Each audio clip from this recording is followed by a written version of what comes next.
La Bible, ce livre transcendantal, nous conduit au royaume spirituel fascinant. En plongeant dans ces pages, nous sommes confrontés à la réalité de ce domaine, un espace au-delà du tangible. Curieusement, certains croyants remettent en question son existence, ce qui est intriguant car selon Jean 4, verset 24, révèle « Dieu est esprit, et l'adoration à lui doit être en esprit et en vérité. » Si Dieu est esprit, il habite dans le royaume spirituel, un lieu habité également par d'autres entités, à la fois angéliques et démoniaques, chacune avec ses hiérarchies. Dans ce monde complexe, nous trouvons les anges dans leurs divers ordres, mais aussi des esprits maléfiques et des démons avec leurs classifications particulières. Luc 11, versets 24 à 26, nous présente une parabole sur l'esprit impur. Lorsqu'il quitte une personne, il erre à la recherche de repos et ne le trouvant pas, décide de revenir, amenant avec lui 7 autres esprits encore plus pervers. La comparaison entre l'atmosphère d'un casino et celle d'une église pendant la louange nous amène à réfléchir sur les différentes énergies spirituelles qui peuvent remplir un espace. Dans nos foyers, ces différences sont également perceptibles. La présence d'anges, de saints ou d'esprits impurs dépend des actions et des choix faits dans ces environnements. Il existe des récits de maisons hantées, marquées par des bruits mystérieux et des pas invisibles. Mais il est important de se rappeler que c'est à nous de décider quels esprits nous permettront dans nos foyers et dans nos vies. La question se pose fréquemment. Comment les démons accèdent-ils aux êtres humains et à leur demeure? Explorons 3 portails courants. Les démons cherchent les moments de plus grande fragilité dans nos vies pour en profiter. Il existe plusieurs façons dont le diable peut envahir nos vies et nos foyers, et il est crucial d'être attentif pour ne pas laisser ces portes ouvertes. L'une de ces portes est la pression émotionnelle soutenue. Derek Prince, un ministre britannique renommé, a parlé de ce sujet, soulignant différentes façons dont les démons peuvent entrer dans nos vies, y compris les influences prénatales et les moments de peur. Un exemple frappant est celui de la femme qui, sur le point de se marier, voit sa fiançaille rompue, faisant face à l'esprit de la déception. La vérité est que, à un moment donné, nous faisons tous face à des déceptions profondes. Il est souligné que lorsque nous plaçons toutes nos espérances dans quelque chose, que ce soit une relation, une entreprise ou autre chose, et que cela échoue, une porte s'ouvre aux esprits impurs. Le diable rusé profite de nos moments de plus grande faiblesse. Souvenons-nous de Jésus dans le désert, tenté après 40 jours de jeûne. Le diable ne joue pas proprement. Mais comment pouvons-nous fermer cette porte? La réponse réside dans le Saint-Esprit. Il est le consolateur. Mais la compréhension de ce titre va au-delà. Dans l'original grec, le terme utilisé est paraklétos, où para signifie à côté de et klétos signifie appeler. Le Saint-Esprit est celui qui est appelé à être à nos côtés pour aider. Cependant, nous avons souvent une vision limitée du Saint-Esprit, le voyant seulement comme un consolateur qui nous réconforte en période de douleur. Ceci est une interprétation restreinte. Le véritable sens de consolateur est presque opposé. Il vient du latin fortis, qui nous donne les mots fortifié et forteresse. Cela signifie être placé au milieu de la bataille, équipé et renforcé pour faire face et vaincre. Je vous encourage à rechercher le Saint-Esprit, l'Esprit de puissance. Quel que soit le défi auquel vous faites face aujourd'hui, le Saint-Esprit vous donnera la force, non pas pour fuir, mais pour affronter. Jésus n'a pas envoyé l'Esprit de vérité pour que nous soyons vaincus par des défis émotionnels ou spirituels. Il est venu pour nous donner le pouvoir d'affronter tout ce qui se présente dans notre vie. En ce moment, nous devons rechercher un niveau de connexion plus profond avec le Saint-Esprit. Cela apportera un afflux de puissance et de renouveau au cœur de notre être. Le pouvoir émerge lorsque l'esprit de l'homme se connecte avec l'Esprit de Dieu. Il n'est pas nécessaire de faire face aux batailles de la vie seule. Dieu nous a donné le Saint-Esprit pour nous fortifier. Une autre porte ouverte à l'ennemi sont les habitudes délibérées de péché. La pratique constante du péché est une invitation aux esprits démoniaques. La Bible dit que celui qui pêche est du diable, indiquant que les esprits démoniaques seront toujours à l'affût là où le péché prévaut. La cohérence dans le péché ouvre des portes dangereuses. De petits habits peuvent devenir de grandes entrées pour l'influence maléfique. Judas Iscariote, par exemple, a pris la mauvaise décision de trahir le Christ, ce qui a permis à Satan de le manipuler. Selon Luc 22, verset 3, une seule décision erronée peut suffire à ouvrir la porte à l'influence démoniaque. Une autre porte d'entrée est la rébellion contre les 2 premiers commandements, tant dans votre vie que dans l'histoire familiale. Exode 20, versets 3 à 5, nous met en garde contre l'idolâtrie. Tu n'auras pas d'autre Dieu devant moi. Ces commandements sont fondamentaux, car l'idolâtrie ouvre automatiquement les portes au mal. Le Seigneur avertit qu'il visitera l'iniquité des pères sur les enfants jusqu'à la 3e et 4e génération. Cela souligne l'importance de nos actions en tant que parents et de leur impact sur les générations futures.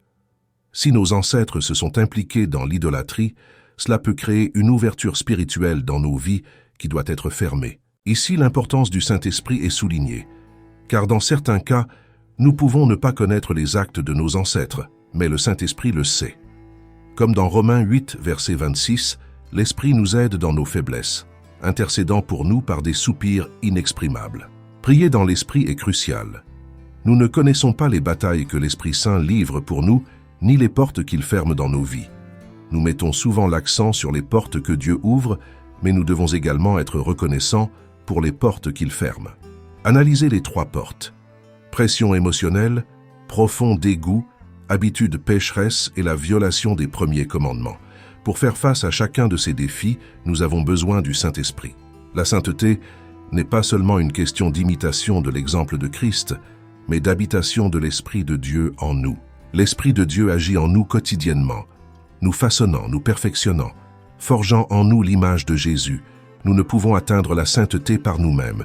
Dieu nous donne son Esprit pour nous aider à obéir à sa parole, pour nous donner le pouvoir de vaincre le péché. C'est lui qui nous rend plus semblables à Jésus. En vainquant l'idolâtrie et les péchés des générations passées, Romains 8, verset 2, nous rappelle l'importance de prier dans l'Esprit, fermant des portes dont nous n'avons même pas connaissance. En tant que croyants, nous savons que nous avons un ennemi rusé, le diable, qui rôde et observe, cherchant une opportunité pour entrer dans nos vies. 1 Pierre 5, verset 8, nous met en garde. Soyez sobres, veillez. Votre adversaire, le diable, rôde comme un lion rugissant, cherchant qui il dévorera. Il est toujours à l'affût, cherchant une brèche. Dans Job 1, nous voyons qu'il y a eu un moment où les fils de Dieu se sont présentés devant le Seigneur, et Satan était parmi eux. Le dialogue entre le Seigneur et Satan révèle que ce dernier parcourait la terre, cherchant des opportunités. Nous devons être conscients que, tout comme les anges du Seigneur nous observent, le diable et son armée nous observent également, cherchant des opportunités pour détruire nos vies. Éphésiens 4, verset 27, nous donne un avertissement clair. Ne donnez pas de place au diable. Nous ne devons pas lui laisser de place dans nos maisons ou dans nos vies. Explorons maintenant les façons dont les gens peuvent, sans le réaliser, ouvrir la porte au diable dans leur vie. Commençons par la langue. Il y a du pouvoir dans les mots. Souvent, nous disons des choses sans vraiment le vouloir, que ce soit par colère, frustration ou ignorance. Cela peut sembler insignifiant, mais les paroles ont du poids et de l'influence. En tant que croyants, nous devons maîtriser notre langage et être prudents avec ce que nous disons de nous-mêmes et des autres. Chaque mot que nous prononçons a du pouvoir. Beaucoup de croyants créent des images et romantisent leurs douleurs, tristesses, maladies ou défis, les rendant partie intégrante de leur vie. Dire « ma migraine a commencé » ou « est-ce normal que je souffre de cela périodiquement » peut sembler inoffensif, mais en réalité, nous renforçons ces négativités dans nos vies. En utilisant notre bouche pour confesser et normaliser les maladies, nous donnons, sans le réaliser, du pouvoir à celles-ci. Pourquoi dire « ma migraine est de retour » ? En faisant cela, vous en assumez la propriété. Et dire « je suis en train de mourir de maladie » en tant qu'enfant de Dieu est imprudent. Vous n'avez aucune idée de la puissance de la langue. La vie et la mort sont dans le pouvoir de la langue. En prononçant de telles paroles, vous invitez la douleur et la maladie dans votre vie. Surveillez vos paroles. Le diable est rusé, mais il n'a pas autant de pouvoir que nous lui attribuons souvent. Il connaît mieux les lois spirituelles que beaucoup de croyants et les utilise à son avantage. Osée 4, verset 6 dit « Mon peuple est détruit par manque de connaissance. » Nous sommes détruits par le manque de connaissance des principes spirituels présents dans la Bible. Si nous ne donnons pas de place au diable, il ne peut pas entrer dans nos vies. Il n'entre pas, à moins que d'une manière ou d'une autre nous lui donnions la permission. Une manière de donner cette permission est à travers la langue. Les confessions et déclarations négatives ont du pouvoir. La langue, bien que petite, est un outil puissant. Elle a le pouvoir de détruire ou de créer. Les paroles que nous prononçons peuvent créer les réalités que nous vivons. Éphésiens 4, verset 29 nous instruit. Qu'aucune parole mauvaise ne sorte de votre bouche, mais seulement celle qui est bonne à édifier selon le besoin, afin qu'elle communique la grâce à ceux qui l'entendent. Les choses que nous professons et confessons ont tendance à se manifester dans nos vies. Le diable et ses agents utilisent nos propres paroles comme moyen d'accéder à nos vies. Faites attention à ce que vous dites, y compris sur les membres de votre famille. Il y a du pouvoir dans la langue, donc nous devons l'utiliser avec sagesse. Lorsque nous traversons des moments difficiles, au lieu de proférer des négativités, confessons les bénédictions de Dieu et nous agrippons à ses promesses. Arrêtez de dire que vous n'êtes pas assez bon ou que vous n'accomplirez rien. Choisissez de croire en ce que Dieu dit de vous. Notre adversaire est toujours à l'affût, attendant chaque parole négative ou impie qui lui permettra d'entrer dans nos vies. Contrôlez votre langue et soyez conscient de ce que vous dites. Une autre manière d'inviter le mal est d'amener des objets maudits à la maison. Pour que la présence de Dieu habite et demeure avec nous, nous devons créer un environnement propice, un lieu où le Saint-Esprit peut résider. La Bible nous instruit clairement. « Soyez saints, car je suis saint ». Bien que certains considèrent cela comme une pensée dépassée, surtout pour la génération actuelle de croyants, la vérité est incontestable. Que ramenez-vous chez vous? Beaucoup de croyants introduisent des images, des idoles et des objets interdits dans leur maison, tout au nom de la décoration. Mais demandez-vous si la décoration est plus importante que la sainteté de votre foyer. Deutéronome 7, versets 25 et 26, nous met en garde contre les dangers de ramener des abominations à la maison qui peuvent nous conduire à la destruction. Souvent, nous acquérons des objets uniquement pour leur beauté esthétique, sans considérer leurs origines ou inspirations. De tels objets peuvent ouvrir la voie à des attaques spirituelles et des oppressions. Frères et sœurs, soyez prudents avec ce que vous apportez chez vous. Priez pour une sagesse divine pour discerner quels objets garder ou détruire. Il existe de nombreux récits de personnes ayant apporté des objets chez elles et, sans le vouloir, ouvert des portes à des influences négatives. Maintenant, abordons la dernière porte, la ténacité. Un exemple en est les scribes, que Étienne a qualifiés de cou raide, résistant toujours à l'Esprit Saint. Connaître la parole de Dieu, mais persister dans des voies obstinées et têtues, c'est vivre une vie exposée aux dangers spirituels. Si vous ne vivez pas selon la parole de Dieu, vous menez une vie vulnérable. La parole de Dieu existe pour notre bénéfice. Résister à l'Esprit Saint, qui est l'auteur de la parole, c'est s'exposer inutilement à des risques. En tant que croyants, nous devons nous soumettre à l'Esprit Saint. Dans Éphésiens 4, verset 27, on nous met en garde de ne pas donner de place au diable. Un rappel que nous devons prendre au sérieux. Et selon 2 Corinthiens 2, verset 11, Paul nous avertit de ne pas être ignorant des machinations de Satan. Son modus operandi est semblable à celui d'un lion rugissant, cherchant qui dévorer. Ceux qui ignorent ces stratégies sont particulièrement vulnérables. La connaissance des stratégies de Satan nous offre un avantage décisif. Sans cette connaissance, nous courons le risque de périr. Explorons 4 de ces stratégies au cours de ce sermon. Elles ne sont pas exhaustives, mais cruciales pour comprendre comment il opère et comment nous pouvons nous protéger. La première stratégie est le péché, défini dans le dictionnaire biblique romain comme des actions qui poussent l'homme à se rebeller contre Dieu, perdant ainsi le dessein divin pour sa vie. La première action de Satan a été de faire douter Adam et Ève des instructions de Dieu en déformant ses paroles. Satan utilise souvent le doute pour nous faire remettre en question ce que Dieu a réellement voulu dire. Ce doute peut s'enraciner dans nos cœurs et conduire à la rébellion. L'objectif de Satan est toujours de nous faire manquer la cible, qui sont les instructions de Dieu. Dans la Bible, le péché est souvent décrit comme manquer la cible, comme un archer qui échoue à atteindre la cible tout en étant activement distrait par les adversaires. Satan veut que nous nous détournions des instructions de Dieu et que nous nous rendions à lui, pas à Dieu. Il a même tenté Jésus, offrant tous les royaumes du monde en échange d'adoration. Lorsque nous faisons face à des tentations similaires, nous devons suivre l'exemple du Christ, résister au diable et ne pas nous rendre. Nous ne devons jamais considérer la reddition comme une option. Nous devons utiliser la parole de Dieu comme notre épée.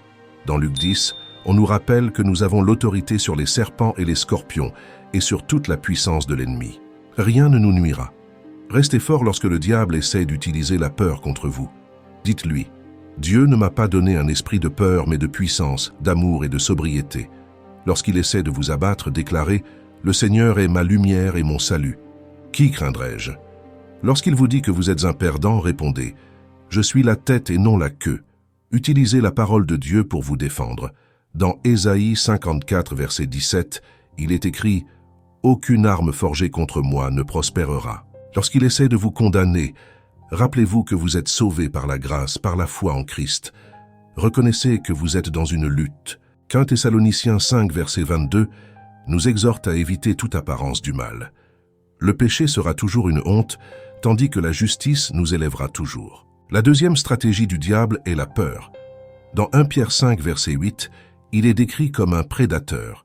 Si nous nous laissons intimider par son rugissement, nous serons vaincus. Dieu a souvent assuré à son peuple de ne pas craindre. La peur est paralysante. Nous ne devons pas devenir esclaves de la peur. En Jésus-Christ, nous sommes libres. La peur ne fait pas partie de nous. C'est un outil de l'ennemi pour nous maintenir en soumission. En Romains 8, verset 15, nous sommes rappelés que l'esprit que nous avons reçu fait de nous des enfants de Dieu, non des esclaves de la peur. La troisième stratégie du diable est le mensonge. Il est identifié comme un menteur dans Jean 8, verset 44. Il veut que nous croyions ses faussetés et nous détournions de la vérité. Nous devons toujours rester vigilants et ancrés dans la vérité de la parole de Dieu. Le diable est un maître dans l'art du mensonge et de la fausseté. L'une de ses stratégies les plus évidentes contre les enfants de Dieu est de nous faire croire que nous sommes condamnés, indignes et éloignés de Dieu. Si nous croyons ces mensonges, nous serons en grand danger. Mais grâce à Dieu, à ses yeux, nous ne sommes rien de tout cela. Ainsi, il n'y a maintenant aucune condamnation pour ceux qui sont en Jésus-Christ. Nous sommes la justice de Dieu en Christ. Ne permettez jamais au chuchotement de l'ennemi d'influencer votre esprit lorsqu'ils vont à l'encontre de la vérité de Dieu. Une autre manière dont l'ennemi ment est à travers des affirmations qui s'opposent directement à Dieu. Heureusement, nous avons le Saint-Esprit, l'Esprit de la vérité, pour nous révéler la vérité des Écritures. Nous devons avoir confiance en le Saint-Esprit et ne pas l'étouffer. La Bible est notre guide pour contrer les mensonges du diable. Si quelque chose contredit la Bible, nous pouvons être sûrs que c'est du diable. Nous devons rester fermes et rejeter les mensonges de Satan. Déclarez avec moi, « Satan, je te réprimande, ainsi que tes mensonges, au nom de Jésus. » L'orgueil est une autre trappe dangereuse. La Bible est claire sur le rejet de Dieu envers les orgueilleux. Dieu résiste aux orgueilleux. Comme le dit Jacques 4, verset 6, l'orgueil nous conduit à la défaite. L'orgueil est perçu comme de l'arrogance et de l'auto-exaltation. Nous ne devons jamais permettre à l'orgueil de s'enraciner dans nos cœurs, car il se manifestera dans notre manière de nous voir et de traiter les autres. Une personne orgueilleuse ignore les besoins des autres. L'orgueil précède la destruction. Nous devons prier constamment pour que l'orgueil ne nous domine jamais. L'orgueil vient avant la chute et conduit inévitablement à la défaite. Dieu désire être proche de nous et nous favoriser. Il résiste aux orgueilleux, mais accorde grâce aux humbles. Jacques 4, verset 6. Et Pierre nous rappelle que l'humilité est fondamentale dans nos attitudes envers les autres et envers Dieu. En nous humiliant devant Dieu, nous sapons les plans de l'ennemi. Nous ne pouvons pas être vaincus lorsque nous nous mettons humblement devant Dieu. Connaissant les stratégies du diable, nous devons faire tout en notre pouvoir pour les contrecarrer. Il est crucial de résister à l'ennemi, que ce soit en essayant de nous détourner de la cible, en nous infusant de peur, en nous trompant avec des mensonges ou en nous remplissant d'orgueil. Dans Éphésiens 6, l'apôtre Paul décrit l'armure de Dieu que nous devons utiliser dans la bataille contre Satan. Il détaille chaque pièce de cette armure, mais souligne que c'est à nous de la revêtir. Fortifiez-vous dans le Seigneur et dans la force de sa puissance. Revêtez toute l'armure de Dieu. Dieu nous a donné le pouvoir et l'autorité pour résister à Satan et à ses œuvres destructrices. Il a fourni l'armure, mais il nous appartient, en tant que croyants, de la revêtir et de faire face au diable. Jacques 4, verset 7 dit « Résistez au diable, et il fuira de vous. » L'armure et les armes sont disponibles, mais elles sont inutiles à moins que nous assumions notre position d'autorité et de responsabilité. Vous avez le pouvoir et l'autorité pour utiliser la parole de Dieu, le nom de Jésus et la puissance du Saint-Esprit pour chasser Satan de vos affaires. Ne demandez pas à Dieu de lutter contre Satan pour vous. Vous avez l'autorité. Parlez directement à Satan et maintenez fermement votre position. Peu importe comment est votre vie maintenant. Peu importe à quel point cela peut être difficile ou depuis combien de temps vous faites face à vos problèmes, vous avez le pouvoir et l'autorité pour commander les situations. Lorsque l'ennemi murmure que vous ne surmonterez jamais, proclamez votre victoire en Christ. Vous cherchez la prospérité et l'épanouissement dans tous les domaines de votre vie. Je veux apprendre comment la foi et la sagesse biblique peuvent transformer votre relation avec l'argent et vous conduire vers une vie plus prospère. Le livre « Prospérité avec Dieu » vous fournira un guide inspirant et pratique pour entreprendre un voyage vers une véritable richesse. Découvrez comment renforcer votre foi en Dieu et la mettre en action, atteignant la satisfaction, le succès financier et une vie abondante. Cliquez sur le lien dans les commentaires et plongez dans ce livre rempli d'enseignements précieux. Préparez-vous à une lecture transformative qui vous guidera vers une vie de prospérité basée sur votre connexion avec le Créateur. Ne manquez pas cette opportunité de découvrir le véritable sens de la prospérité.